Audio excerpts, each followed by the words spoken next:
Il y a quelques semaines, on va dire, plusieurs semaines, on a fêté Noël.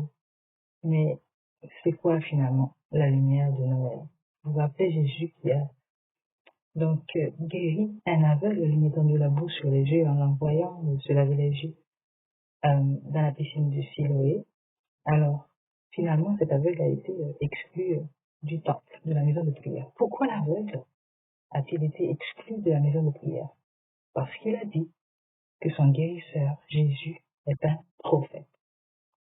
Jésus est au courant de ce fait et décide d'aller voir l'aveugle guéri. Il lui dit, est-ce que toi, tu crois au Fils de l'homme?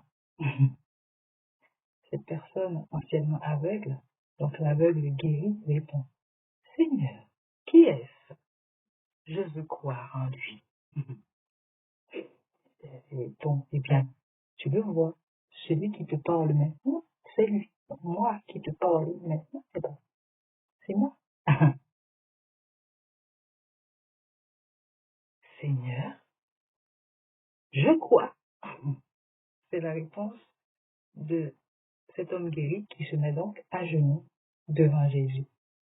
Et Jésus dit, je suis venu dans ce monde pour que les aveugles voient clair et pour que ceux qui voient clair deviennent aveugles. Voilà le jugement. Il va donner la vue à ceux qui ne voient pas.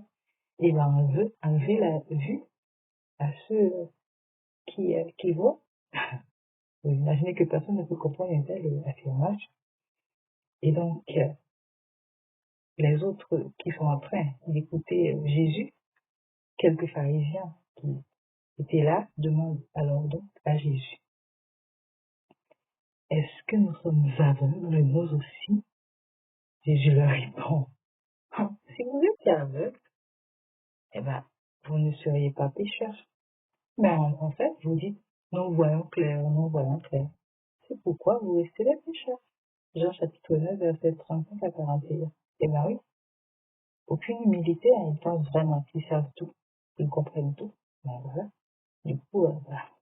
Si je ne les aide pas, parce qu'ils ont besoin de rien, et ben voilà, Jésus ne les aide pas. Pour être sauvé, il faut s'humilier, accepter de recevoir ce que Jésus seul peut donner. Pour voir, il faut accepter la lumière. Mais oui, croire en Jésus, Dieu le Fils. On ne peut pas voir par soi-même. On ne peut pas voir Jésus en essayant de le faire, tout simplement. C'est parce qu'on ne peut pas faire tout ça tout seul ou toute seule que Jésus est venu. Et en fait, tout ce qu'on a fêté à Noël, c'est ça. C'est finalement fêter le fait que Jésus est venu. Il est venu parce que on n'est pas capable, on n'était pas capable de résoudre l'énigme seul, on n'était pas capable d'aller vers Dieu seul.